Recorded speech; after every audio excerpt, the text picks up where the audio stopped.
Merci Pierre. À quoi sert un prix de journalisme? C'est à vous, chère Maureen, que je dois cette interrogation. En faisant mes devoirs, à l'heure d'écrire vos louanges, j'ai fait mon investigation biographique. Je suis tombé sur une de vos déclarations à des étudiants de l'Académie de journalisme de Neuchâtel, dans laquelle vous disiez « Les prix de journalisme, c'est une connerie ». Depuis, vous et moi en avons blagué, mais il m'est resté que vous posiez une bonne question. Une question qui interpelle forcément le jury du prix du Mur, qui vous honore aujourd'hui. Alors, à quoi sert un prix de journalisme? Commençons bien sûr par ceux qui vous l'attribuent, ce prix, ce petit aéropage de consoeurs, de confrères, de Suisse romande, de cette région avec laquelle vous entretenez une relation, on va dire, complexe. Vous revendiquez la chaleur québécoise, vous souffrez parfois de l'austère protestantisme de notre coin de pays, puisse ce prix vous réchauffer le cœur. Les romans sont bourrus comme des montagnards, mais ils sont fidèles en amitié. Il paraît qu'on déteste les têtes qui dépassent, la vôtre peut nous regarder de haut aujourd'hui. Profitez-en, ça ne dure pas. Je rappelle que les choix de ce jury, volontiers chaotique et indiscipliné, sont parfaitement subjectifs, ils n'obéissent à aucune règle formelle, si ce n'est celle de l'amitié professionnelle, bienveillante, et l'exigence pour les qualités que nous souhaitons cultiver dans le souvenir de Jean Dumur. Pierre l'a dit, a spoilé, droiture et indépendance farouche, courage, clarté et élégance de l'expression. Alors nous sommes bien loin des pompes, d'autres prix de journalisme très richement dotés. Celui que vous allez recevoir est plus modeste, en espèce sonnante et trébuchante, mais il a le mérite de sortir de nos poches. Il est ainsi marqué du sceau de la parfaite indépendance. Les lauréats que nous choisissons chaque année incarnent l'expression de notre respect et de notre reconnaissance. Ils sont les porteurs de notre fierté pour cette grande et belle famille turbulente et tourmentée du journalisme. Ce prix que nous vous attribuons aujourd'hui, chère Maureen, dit la fierté de vous compter parmi nous et la fierté d'appartenir à la même famille que nous. Et voilà, je suis que vous. Je suis aussi très ému, pardon. Bon, alors à quoi sert un prix de journalisme? Vous l'avez dit vous-même, chère Maureen, dans cette même fameuse interview aux étudiants, les prix que vous avez déjà reçus, et ils sont nombreux, ont permis à la jeune femme que vous êtes d'être prise au sérieux. Il ne suffit pas toujours, en effet, de pratiquer un journalisme impeccable, de s'exposer, comme vous l'avez fait en Afrique du Nord, durant 6 ans, sur un des conflits les plus vicieux de la planète, en Libye. Il faut parfois pouvoir expliquer pourquoi et pour qui on le fait, surtout en tant que femme. Et oui, encore. Généreuse, évidemment, vous avez compris que cet instant de lumière qui est braqué sur vous, lors de la remise d'un prix, c'est l'occasion de dire pour qui vous faites cela. Et pour nous, jury, d'affirmer que c'est important qu'on vous donne les moyens de le faire. Vous qui aviez songé à la carrière humanitaire, qui avait été frappée par la souffrance des gens, exprimée dans les photos de Salgado, vous dont les parents vous ont instillé l'indispensable capacité à vous émouvoir, à entrer en empathie, il semble naturel aujourd'hui qu'en pleine maturité, vous trouviez une incapacité existentielle à, je vous cite, donner à entendre la parole des gens. C'est tout simple, dit comme ça, mais c'est un métier. Et à chaque fois que vous recevez un prix, vous en profitez pour rappeler votre engagement, votre service, le caractère pur de votre médiation entre eux, les gens, et nous. Les héroïnes, les héros, ce sont eux. Et vous répétez, sans eux, sans leur confiance, rien ne serait possible. Créer cette confiance qui invite à la proximité émotionnelle avec les gens qui vous parlent, chère Maureen, c'est ce talent qui nous a touchés, membres de cet estimé jury, comme il touche vos auditrices et auditeurs. 41 ans, votre maturité, votre expérience, votre professionnalisme se nourrit de ce petit plus que le dictionnaire appelle génie. Une personne qui se démarque de ses contemporains par toutes sortes d'aptitudes intellectuelles et créatrices. Cette aptitude a été abondamment relevée lors de la remise du prix Bayeux cette année, pour l'exceptionnel témoignage qu'une femme victime de viol vous a confié en Ukraine. Avec Constance, en Afrique du Nord, déjà, vous avez appris de longue date comment approcher les victimes de viol et conduire avec elles ces interviews si difficiles à mener. J'ai personnellement été cloué un soir par un autre de vos reportages, on en a parlé au téléphone, tout simple et pourtant tellement difficile. Celui d'une petite fille qui vous raconte son papa au front, peut-être dans une tranchée, son envie de l'appeler par téléphone mobile, mais sa crainte de le déranger, de le mettre ainsi en danger. Savoir recueillir la parole des enfants, nourrir les reportages en zone de guerre, de ce matériel émotionnel difficile à manier, c'est une des marques de votre talent parmi tant d'autres. Chaleureuse et grave dans le ton, rigoureuse, précise dans l'écriture. Vous savez restituer les émotions humaines dans leur vérité brute, dans la plus grande exactitude possible, sur un terrain d'une immense complexité. Cela n'empêche pas le doute. Vous êtes traversé le nécessaire questionnement sur le rôle des journalistes en zone de guerre, sur la possibilité de travailler de part et d'autre du front. L'humilité est au cœur de votre démarche. L'humilité, c'est très suisse roman, ça, non? À quoi sert un prix, donc, disais-je? Il sert aussi à faire un arrêt sur l'image, bien sûr, sur la lauréate. Pardon de raisonner un peu comme un prêtre en chair, mais je crois que la remise d'un prix est l'occasion de faire rayonner ce moment de joie et de reconnaissance et d'éclairer le chemin de celles et de ceux qui rêvent de suivre vos pas, chère Maureen. Vous êtes déjà un exemple et un modèle pour la génération de jeunes journalistes qui vous suivent. Cette petite cérémonie est aussi le moment de dire par quel chemin vous avez passé pour accomplir votre destin de reporter. À propos de Dieu, justement, vous n'êtes pas certaine de son existence, si j'ai bien compris, mais vous pensez qu'à votre échelle, il faut contribuer à quelque chose. C'est un bon point de départ pour qui vous devenez reporter. Mais il faut parler du chemin qui mène, votre chemin qui vous a conduit à cette superbe destination de l'Ukraine, où vous vivez en intensité, en cohérence avec vous-même, et surtout, m'avez-vous rappelé, en liberté. Ce chemin n'a pas été facile, il a fallu tout l'amour de vos parents, de votre compagnon, de leur généreuse écoute pour vous aider à faire les bons choix. Partir, tout laisser derrière pour partager le quotidien douloureux des Nord-Africains ou des Ukrainiens, doit aussi parfois au contre-coup de l'existence. Construite sur les bases solides du journalisme local, vous avez appris à tout faire. Votre ascension météorique a connu un coup d'arrêt cruel, injuste, marqué par l'arrêt brutal d'une émission en 2015, le suicide d'une collègue en 2017, un sale moment pour nous tous. Ce qu'il faut en retenir, chère Maureen, j'en termine, rassurez-vous, c'est votre capacité de résilience, à tirer des vents contraires la force de naviguer enfin là où l'on appartient. Vous avez trouvé dans l'adversité la volonté de vivre en accord avec vos convictions, votre éducation et vos aspirations. C'est cela aussi que souhaite reconnaître et saluer le jury en vous attribuant le prix Jean Dumur 2022.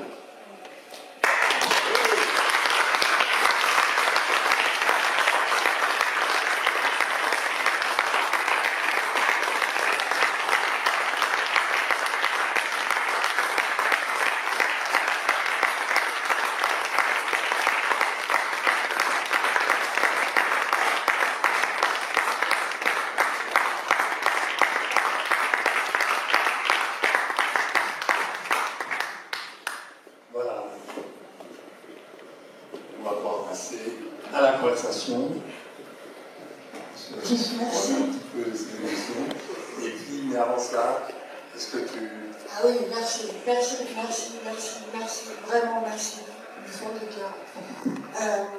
Juste te dire quand je cherchais une place de stage, ça m'a fait rigoler parce que tu m'as dit j'aurais beaucoup de plaisir à te rencontrer. Moi, je me rappelle d'un moment où j'étais dans ta rédaction et je toquais à ta porte. Je te laissais aucun souvenir parce que je n'ai fait que des entretiens d'embauche absolument minables. Donc, les jeunes, il faut leur dire surtout accrochez-vous. Faites ce métier, ça va vraiment le coup. Et quand tu m'as appelé, j'étais à Zaporizhzhia et une aire de parking venait de se faire bombarder par l'armée russe, sur laquelle j'avais interrogé des gens qui essayaient de repartir en territoire occupé, que des civils qui sont pris en deux feux, des histoires individuelles effroyables. J'avais ces gens en tête. Et de recevoir un prix à ce moment-là, je me dis, c'est une sorte de con, c'est-à-dire que ces gens-là, ils sont entendus. Donc ça compte énormément, ça donne de l'énergie. Il en faut, parce que c'est rude. C'est beau, mais c'est rude. Et ce prix, il compte par-dessus tout, parce que c'est le prix de la famille. Je veux dire, il compte plus que le prix Bayeux, il compte plus que ces prix-là, parce que ici, c'est ma maison. Et la maison, ça compte énormément. Et donc merci infiniment, merci du fond du cœur, et il va me donner de l'énergie pour y retourner. J'ai une pensée immense pour évidemment les Ukrainiens, les victimes, peu importe où qu'elles se situent, mes amis libyens. Tu m'as aussi dit ce prix, il récompense le travail que tu as fait en Afrique du Nord. J'ai eu beaucoup de mal à quitter le Nord-Africain, c'est un déchirement, il y a un problème de loyauté. On est sur un conflit, il y a déjà tellement de journalistes, donc ce prix il compte aussi infiniment pour ça. Et puis il compte parce que j'ai perdu des collègues et puis j'aimerais leur dédier expliquer tout ça à toutes les victimes et puis leur dire qu'à partir de là, j'essaierai de continuer à faire de mon mieux. Merci infiniment, ça donne beaucoup d'énergie. Vraiment, merci.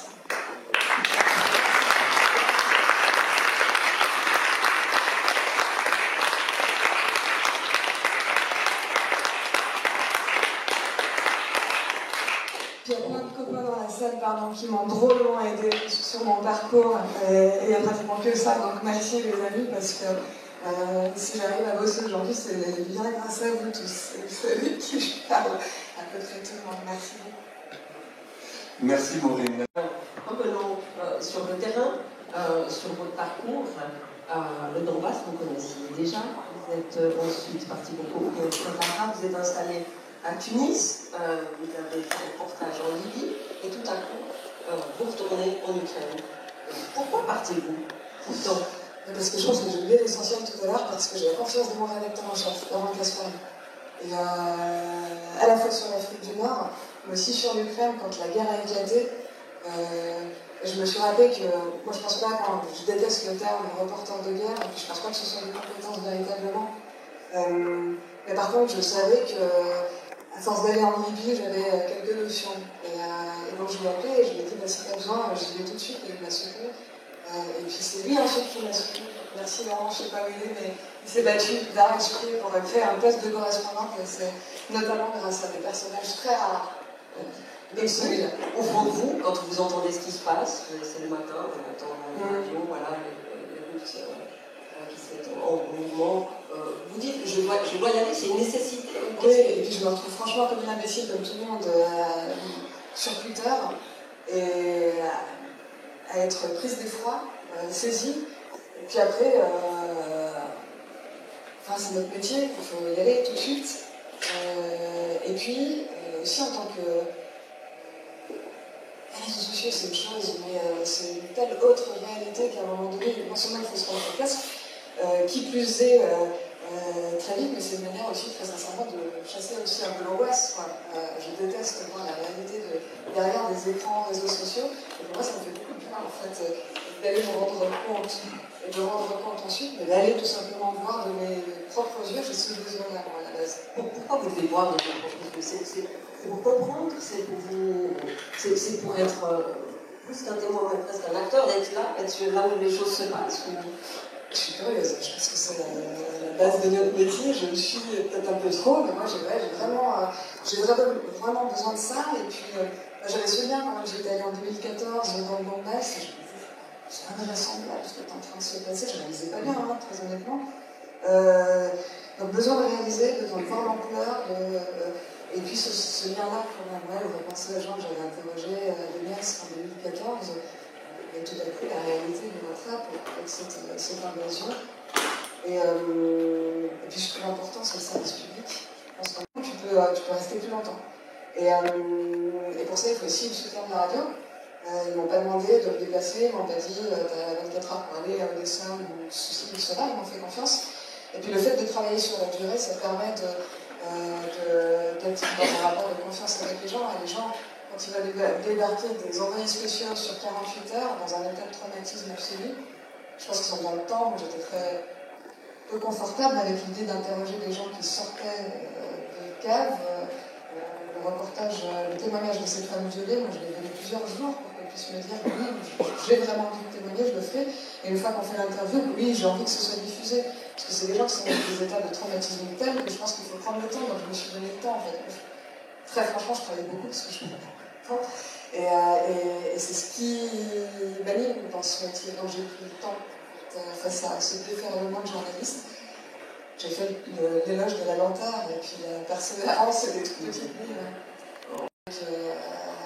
avec moi en l'occurrence. Et on avait besoin de parler, d'autant plus qu'elle avait redouté énormément de devoir se pencher sur les questions des viols. En tant que femme, jeune, ukrainienne, c'était d'autant plus difficile.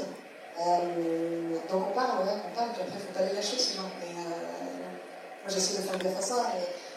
Il y a 10 jours, on est allé voir cette femme qui a subi cette viol, sa fille ici, et puis j'ai pu bien le faire avec cette fixeuse-là, alors que maintenant je travaille avec une dame.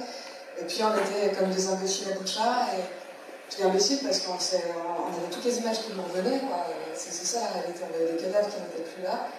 On a dû s'arrêter à plusieurs reprises pour accéder jusqu'à la maison de cette femme, parce qu'on avait ces flashs, en fait, le cerveau enregistre ça. Puis là, il faut prendre le temps justement de dire les choses. Puis on a vécu comme une thérapie, et puis on s'est dit qu'il fallait retourner 10 fois à Goucha, on allait 10 fois à Goucha toutes les deux. Et puis en fin de journée, on rigolait parce qu'il fallait aller pire, et puis il faut pouvoir évacuer tout ça.